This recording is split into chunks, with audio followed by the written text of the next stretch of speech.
neon green sticky note glared at me from my monitor, its block letters shouting a single word, loser. The laughter came in muffled bursts from behind cubicle walls, the kind of laughter people bite down on so they can watch you squirm. My hand tightened around my coffee mug, the heat biting into my palm. I let my eyes linger on the note, then trace the room. Trevor Hale was in his glass office, leaning back in his chair with that practiced air of command.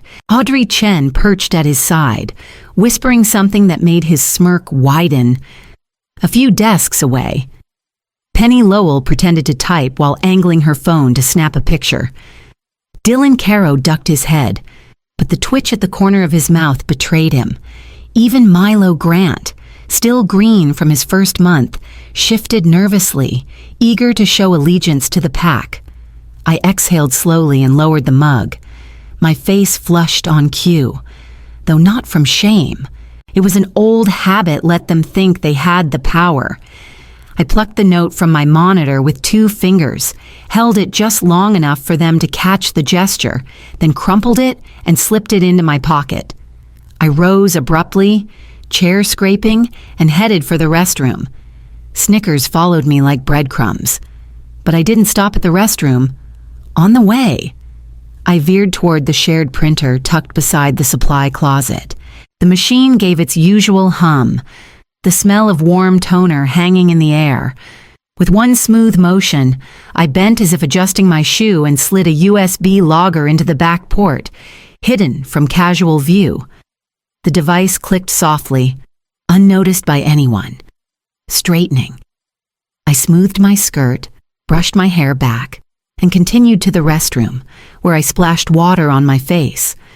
The mirror reflected the same plain analyst everyone thought they'd cornered.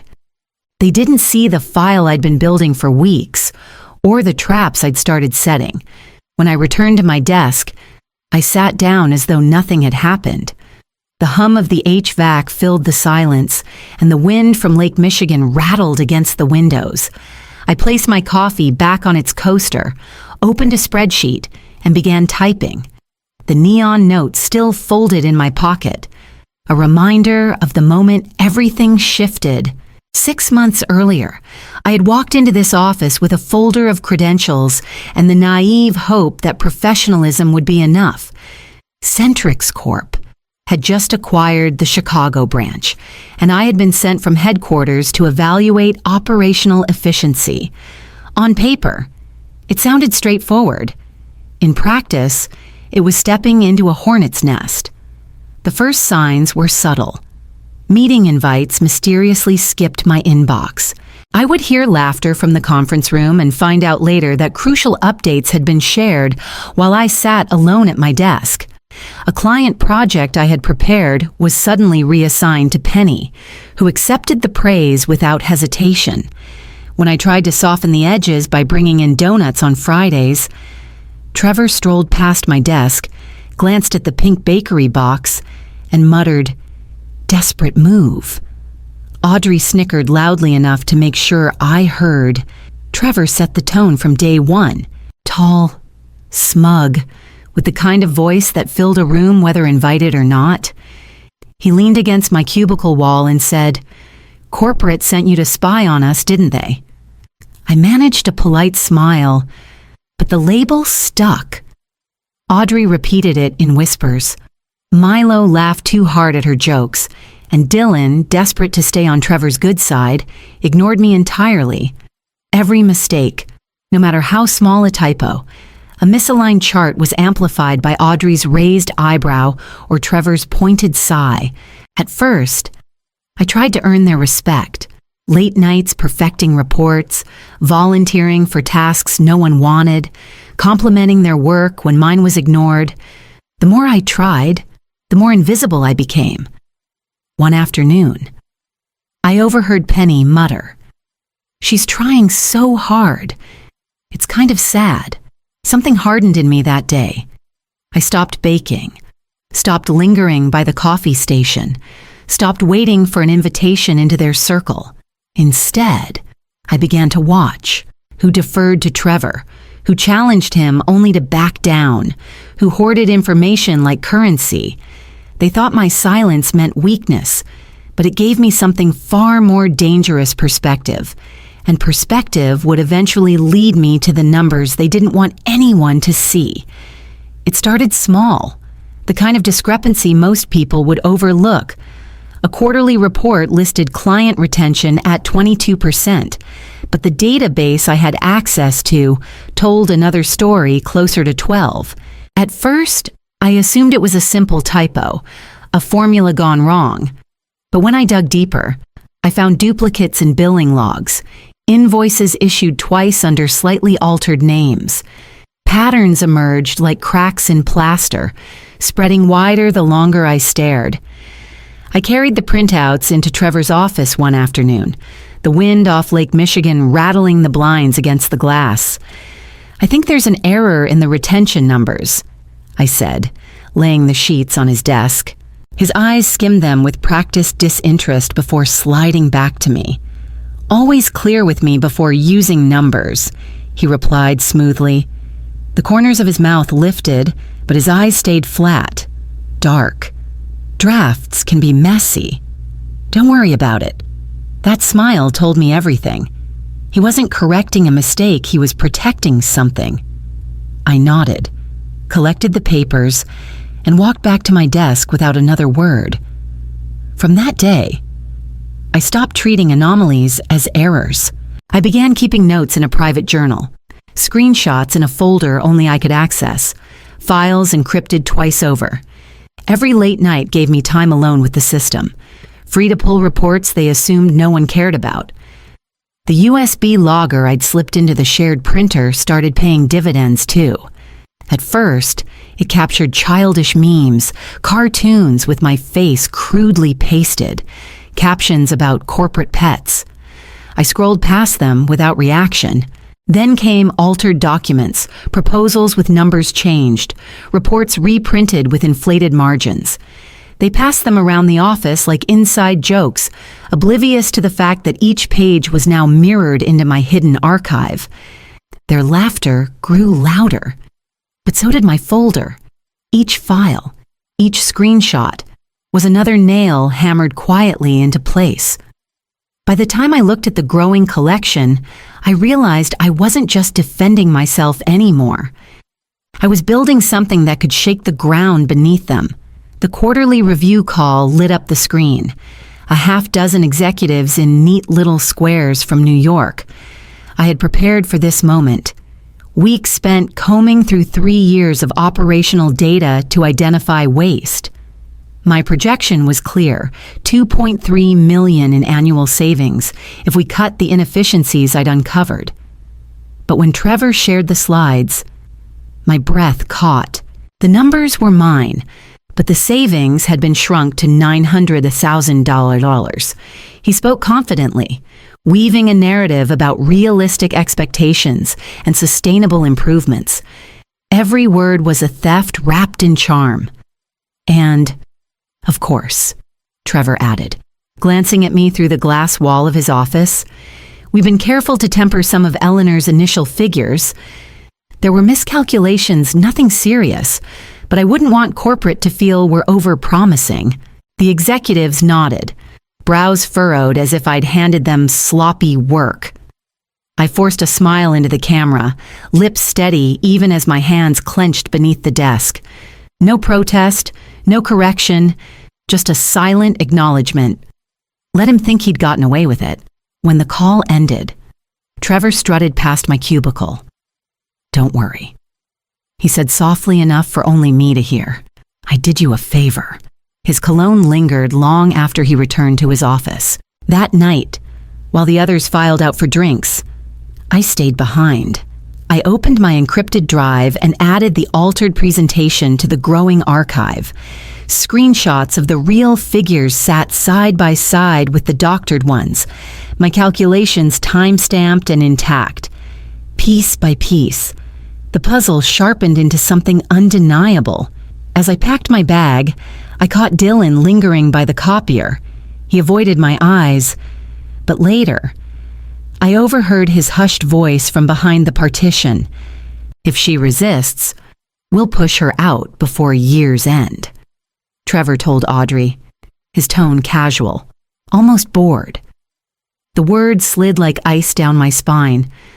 I shut down my computer and slipped on my coat, already knowing that if anyone was leaving, it wouldn't be me. By the time lunch rolled around, the office emptied like clockwork. Trevor led his loyal circle to their favorite cafe 2 blocks away, Audrey at his side, Milo tagging along as if afraid to be left behind. Penny and Dylan followed, laughing a little too loudly as the elevator doors closed. The silence that settled afterward felt almost luxurious. I took a sip of lukewarm coffee, then opened the folder I'd been curating for months. One by one, I lined up the pieces, spreadsheets showing discrepancies, screenshots of altered reports, print logs from the USB logger that captured their mocking drafts. Every item was dated, cross-referenced, and tied back to a moment where someone had looked me in the eye and told me it was nothing. The dossier told a different story: inflated client retention, duplicate billing, deliberate obstruction of integration directives. This wasn't sloppy work, it was systematic. I opened a new email and typed the address from memory: Helena Cruz, Chief Operations Officer, Centrix Corp. She had a reputation even Trevor couldn't charm his way past. I kept my tone professional, clinical, stripped of any trace of the humiliation I'd endured. I wasn't a victim filing a complaint. I was an analyst reporting operational misconduct. The words came easily evidence of systemic misreporting, deliberate manipulation of financial metrics, obstruction of corporate integration. I attached the dossier, highlighted key sections, and included a proposed framework for recovery. No bitterness, no accusation of bullying, just numbers, patterns, proof. My finger hovered over the send button. For a moment, the weight of what I was about to do pressed down on me. Once I crossed this line, there would be no going back. I thought of Trevor's smug smile, Audrey's whispered jokes, the neon note still folded in my pocket. They had mistaken silence for surrender. They had confused patience with passivity. I clicked send. The message vanished into the system with a quiet whoosh, as unremarkable as any memo. Yet, as I leaned back in my chair, I knew the ground beneath our office had just shifted. I arrived before sunrise. The streets of Chicago still damp from an overnight drizzle. The office felt cavernous under the fluorescent glow, rows of empty cubicles humming quietly with idle computers. I settled at my desk, trying to appear calm as I prepared for whatever would follow my email. By mid-morning, the others trickled in, unaware of what was coming. Trevor barked orders from his glass office. Audrey brought him coffee with her usual flourish, and the others slipped back into their familiar rhythm. At exactly 10, the elevator chimed, the doors slid open, and silence fell across the floor. A woman with silver-streaked dark hair and a presence that commanded attention stepped forward. Helena Cruz. On either side of her, 2 men in tailored suits carried slim briefcases, Michael Berg and Jason Winters, auditors from headquarters. The click of Helena's heels on the laminate echoed like a metronome of authority. Trevor was on his feet in an instant, his grin fixed wide. "Miss Cruz. What an unexpected pleasure," he said, striding forward as if greeting an old friend. I wish we'd had notice I could have prepared a proper, that was intentional. Helena cut in, her voice like steel. "We'll need your conference room immediately." Trevor faltered, then gestured stiffly. Of course. Moments later, Helena called me into a private room. The air felt charged, as though the city's storm clouds had rolled right inside with us. She wasted no time. "Your email contained serious allegations. Do you stand by them, every word?" I said. My voice didn't shake. I slid across my drive, showing clean backups, metadata proving authorship, and side-by-side comparisons of my original reports against the altered versions. The auditors examined each file with growing intensity. Michael leaned over to Jason, murmuring something that made both men exchange grim looks. "These numbers," Jason said finally, "line up with losses we've tracked across 3 years." Helena's eyes narrowed, then fixed on me with something I hadn't seen in months. Respect. When I stepped back into the hallway, the office buzzed with nervous energy. Trevor's smile faltered as Helena turned her attention toward him. The glass walls of the conference room turned into a stage, and every person in the office became an unwilling audience. Trevor stood at the head of the table, shoulders squared, voice steady but too loud, insisting the discrepancies were system errors. He spread his hands dramatically across the documents Helena's team had laid out, as if sheer performance could erase the numbers. Michael and Jason pressed with quiet precision, pointing to mismatched reports and altered spreadsheets. Each question chipped away at Trevor's confidence. His replies grew sharper, sweat gathering at his collar. Dylan sat near the end of the table, pale and restless. When Jason slid a copy of one of the doctored reports toward him, asking for clarification, Dylan's composure cracked. His hands trembled as he reached into his bag. I kept this," he said, pulling out a printed email. His voice wavered, but the words were clear. Trevor had instructed him to alter retention figures to align with projected expectations. The silence that followed was heavier than any accusation. Trevor lunged for words taken out of context. Misunderstood directive, but the damage was done. Audrey's face drained of color, her pen clattering against the table. "You said it was harmless," she whispered, then louder. "You said it was normal." Her voice broke, and tears streaked down her cheeks. Penny folded into herself, trembling, while Milo sputtered, denying involvement with desperate shrugs. None of it mattered. The chain of loyalty Trevor had built over 8 years was unraveling thread by thread. By late afternoon, security arrived. Trevor's badge deactivated with a dull beep as he tried to enter his office. Audrey's followed minutes later. Both were escorted out under Helena's unflinching gaze, their exits watched by the same staff who had once cheered their every word. The office felt hollow afterward, as if air had been sucked out of the building. Helena stood by my desk, her tone calm but decisive, effective immediately. "Eleanor, you are interim branch director." The title settled over me like unexpected armor. Hours ago, I had been the target of their ridicule. Now, I was the one holding the reins. The first time I sat in Trevor's chair, the city skyline stretched behind me like a reminder of how quickly fortunes can change. His office still smelled faintly of his cologne, but the glass walls that once made me feel exposed now felt like transparency, a symbol that nothing here would be hidden again. I called them in one by one. Dylan came first, shifting nervously in his seat, waiting for punishment. I slid his reports across the desk. "Your competitive analysis on the Westridge account was sharp," I said. "Why didn't you present it?" He blinked in surprise before admitting Trevor told him to hold it back. "You'll present it next time," I told him. Relief softened his posture. Penny entered next, arms crossed defensively. I opened a file of her client retention strategies, ideas that had been buried under Trevor's edits. "These are strong," I said. Her eyes widened. "You noticed I notice everything," I replied.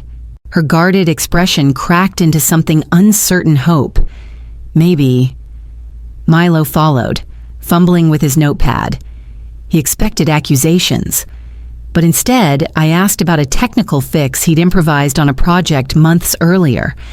His face lit up as he explained, hands moving quickly, passion spilling out where fear had lived. "I want you on the integration team," I said. Your skills are wasted otherwise." He left the office with a stunned smile, as though someone had finally seen him by the end of the day. The tension in the air had shifted. Conversations no longer hushed when I walked past. Eyes that once narrowed now watched with cautious respect. The laughter wasn't mocking anymore. It was tentative, fragile, but real. I leaned back in Trevor's chair as the sun dipped over Lake Michigan, painting the office in copper light. For the first time, I felt the branch could be rebuilt into something better than what it had been. Yet deep inside, I knew this was only the beginning, and what I envisioned went far beyond the walls of Chicago. Weeks passed, and the office began to breathe differently. Reports balanced, clients returned, and the silence that once smothered me was replaced by cautious conversation. One Friday morning, Helena asked me to join a call with Edward Barstow, Centric's CEO. His reputation was formidable, but his tone was surprisingly warm. "Ms. Vance," he said, his voice carrying through the speakerphone. "Helena tells me the turnaround in Chicago is impressive. We'd like you to take on the role permanently." The words might have felt like vindication, but I had been thinking beyond titles. I glanced at Helena, who nodded slightly as if she already knew what I was about to say.